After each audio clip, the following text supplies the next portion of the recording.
اور سب سے پہلے آپ کو بتائیں، فیلڈ جنرل کورٹ مارشل نے سابق لیفٹیننٹ جنرل فیض حمید کو 14 سال قید بامشقت کی سزا سنا دی ہے۔ سزا کا اطلاق آج سے ہوگا۔ ISPR کے مطابق ملزم کے خلاف 4 الزامات: سیاسی سرگرمیوں میں ملوث ہونے، آفیشل سیکرٹ ایکٹ کی خلاف ورزی، اختیارات اور سرکاری وسائل کے غلط استعمال اور متعلقہ افراد کو ناجائز نقصان پہنچانے پر کارروائی کی گئی ہے۔ ملزم تمام الزامات میں قصوروار پایا گیا ہے۔ ملزم کے سیاسی عناصر کے ساتھ ملی بھگت، سیاسی افراتفری اور عدم استحکام کے معاملات الگ سے دیکھے جا رہے ہیں۔ فیلڈ جنرل کورٹ مارشل نے تمام قانونی تقاضے پورے کیے۔ ملزم کو دفاع کے لیے وکیلوں کی ٹیم منتخب کرنے سمیت تمام قانونی حقوق فراہم کیے گئے۔ سابق لیفٹیننٹ جنرل فیض حمید کے خلاف پاکستان آرمی ایکٹ کے تحت فیلڈ جنرل کورٹ مارشل کا عمل شروع کیا گیا، جو 15 ماہ تک جاری رہا۔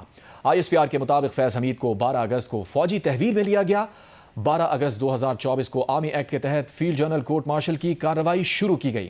کارروائی سپریم کورٹ کی ہدایت پر نجی ہاؤسنگ سوسائٹی کے معاملے پر شکایات کے بعد شروع کی گئی تھی۔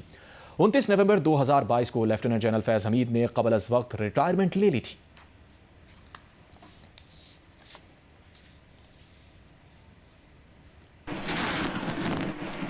وفاقی وزیر اطلاعات عطا تارڑ نے فیض حمید کے خلاف فیصلے کو تاریخی قرار دیا۔ جیو نیوز سے گفتگو میں کہا، قانون سے کوئی بالاتر نہیں، آج کا فیصلہ حق اور سچ کی فتح ہے۔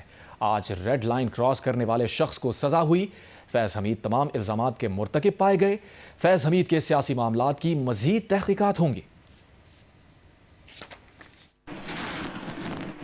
یہ بہت بڑا فیصلہ ہے، ایک تاریخی فیصلہ ہے، اور ہم یہ سمجھتے ہیں کہ یہ حق اور سچ کی فتح ہے۔ یہ PTI کے سیاسی مشیر بنے، انہوں نے PTI کی پوری پولیٹیکل سپورٹ کی، اور 9 مئی جیسے واقعات اور دیگر جو واقعات تھے جس میں انتشار پھیلانا، اسٹیٹ کے خلاف جو ہے وہ بغاوت کرنا، ایجیٹیشن کرنا، وہ تمام چیزیں ان پر ثابت ہوئی ہیں۔ اور اس کے علاوہ اگر آپ دیکھیں تو جو ٹاپ سٹی کا کیس ہے جس میں رانگ ڈوئنگ شامل ہے، وہ پوری دنیا کے سامنے ہے۔ اس کے علاوہ ناجائز اپنے اختیارات کا استعمال کرنا اور اپنی پوزیشن کو مس یوز کرنا، تو یہ تمام چیزیں ثبوتوں کے ساتھ irrefutable ایویڈنس، جسے ہم ناقابل تردید ثبوت کہتے ہیں، یہ ثابت ہوا ہے، اور یہ ایک لینڈ مارک ڈیسیجن ہے۔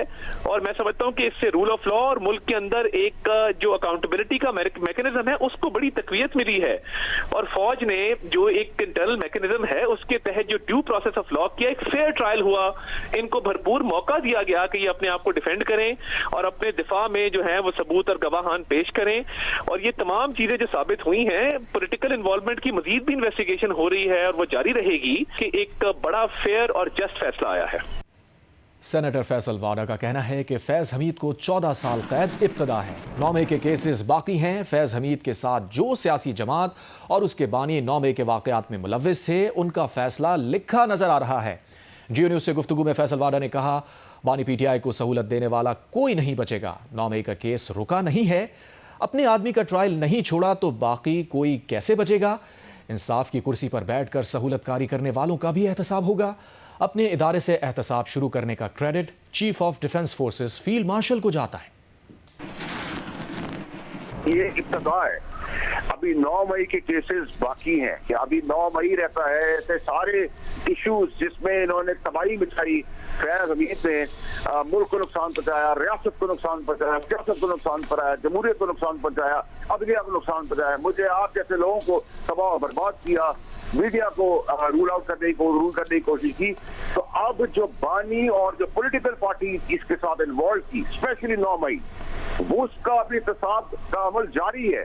تو جب آپ اپنے کو نہیں چھوڑیں گے، اور جو بنیاد پاکستان میں رکھ دی گئی ہے سزا اور جزا کی، کہ پاکستان سے بڑا کسی کا باپ نہیں ہے اب، اور جب آپ اپنے ادارے کی اکاؤنٹیبلٹی کرتے ہیں جس کے اندر کوئی کسی قسم کی لیوریج یا کوئی چیز چھوڑی نہیں جاتی انصاف کے تقاضوں کے اندر، چاہے وہ اینمی ہو یا جو کٹہرے میں کھڑا ہو کٹہرے کے باہر ہو، اس کے بعد اگر یہ سیکرٹ ایکٹ کا فیصلہ ہے تو 9 مئی کا فیصلہ بھی اس کا ٹرائل چل رہا ہے۔ گورنر خیبر پختونخوا فیصل کریم کنڈی کا کہنا ہے کہ فیض حمید کی سزا سے پاکستان کی سیاست پر اچھا اثر پڑے گا۔ فیض حمید کے ساتھ کوئی اور ملوث ہوگا تو ان کو بھی سزا ملے گی۔ بانی PTI کوئی آسمان سے نہیں اترے کہ انہیں سزا نہ ہو۔ پنجاب حکومت کو کہیں گے کہ بانی PTI کو کہیں اور شفٹ کریں۔ اڈیالہ سے صوبہ چلایا جا رہا ہے، سیکریٹریٹ اڈیالہ منتقل ہو گیا ہے۔ سیکریٹری پریشان ہیں کہ کس کی بات مانیں اور کس کی نہیں۔ خیبر پختونخوا حساس ہے، وفاق اور صوبے کو ایک پیج پر ہونا چاہیے۔ وزیر مملکت برائے داخلہ طلال چودھری نے فیض حمید کی سزا پر رد عمل میں کہا، فیصلے سے احتساب ہوتا نظر آ رہا ہے۔ ایسی مثالیں بہت کم ملتی ہیں کہ کسی اہم ترین سیکیورٹی ادارے کے سربراہ کا کورٹ مارشل کیا گیا ہو۔ ایک ایگزامپل ہے کہ پاکستان کے جو آرمی ہے وہاں پر بالکل اس سے ہٹ کے کون کس عہدے پر فائز ہے، اس کے جو اکاؤنٹیبلٹی کا پروسیس ہے وہ ٹاپ ٹو باٹم جو ہے وہ بالکل ایک جیسا ہے، اور یہ ایگزامپل شاید پاکستان یا دنیا کی تاریخ میں کم ملتی ہو کہ کسی اہم ترین سیکورٹی ایجنسی جو کہ امپورٹنٹ ترین ایجنسی ہے اس کے سربراہ کو اس طرح اس کا پورا کورٹ مارشل کیا گیا ہو۔ اگر ایک ادارہ اپنے طاقتور ترین افسران کا احتساب کر سکتا ہے تو پاکستان میں نظام انصاف جو ہے وہ عام آدمی کو یا کسی دوسرے کو انصاف کیوں نہیں دے پاتا؟ اور 9 مئی کے معاملات میں اگر تمام کیسز میں اگر اب آرمی نے اپنے لوگوں کو ٹرائل کیا ہے تو کیا ہماری جو نظام عدل ہے وہ اس قدر کمزور کیوں ہے کہ وہ آج کے دن تک بھی وہ تمام کیسز کو نہیں نپٹا سکا؟ اور آپ کو براہ راست لیے چلیں گے، وزیر اعظم شہباز شریف ترکمانستان کے صدر کے دعوت پر آج روانہ ہو رہے ہیں۔ وزیر اعظم محمد شہباز شریف صدر سے ملاقات بھی کریں گے۔ نائب وزیر اعظم اسحاق ڈار، وفاقی وزراء عطا تارڑ، اویس لغاری بھی وزیر اعظم کے ہمراہ ہیں۔ وزیر اعظم شہباز شریف صدر بردی محمدوف اور فورم میں شریک عالمی رہنماؤں سے 2 طرفہ ملاقاتیں بھی کریں گے۔ وزیر اعظم شہباز شریف کا دورہ ترکمانستان۔ وزیر اعظم شہباز شریف ترکمانستان کے صدر کی دعوت پر اشکاباد روانہ ہو گئے ہیں۔ وزیر اعظم محمد شہباز شریف ترکمانستان کے 2 روزہ سرکاری دورے پر اشکاباد روانہ ہو گئے ہیں۔ وزیر اعظم کے ساتھ ان کی کابینہ کے اراکین بھی موجود ہیں۔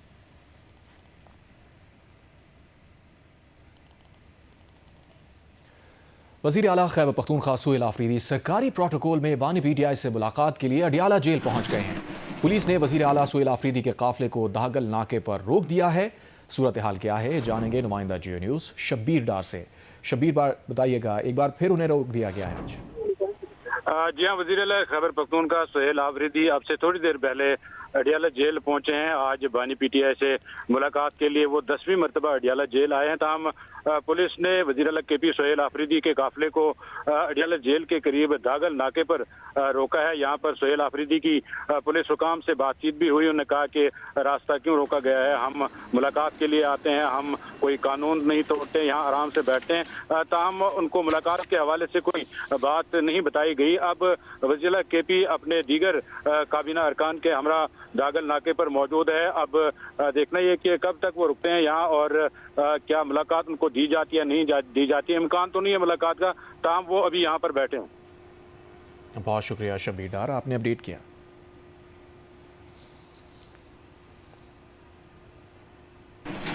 ایم کیو ایم رہنما آسیہ اسحاق کا کہنا ہے کہ فوج نے 4 اسٹار جنرل کو نہیں بخشا تو 9 مئی والے بھی نہیں بچیں گے۔ یہ فیصلہ پورے پاکستان کے لیے بہت بڑا پیغام ہے۔ ملک دشمنوں کے لیے بھی واضح پیغام ہے کہ پاکستان کو نقصان پہنچانا بند کر دیں۔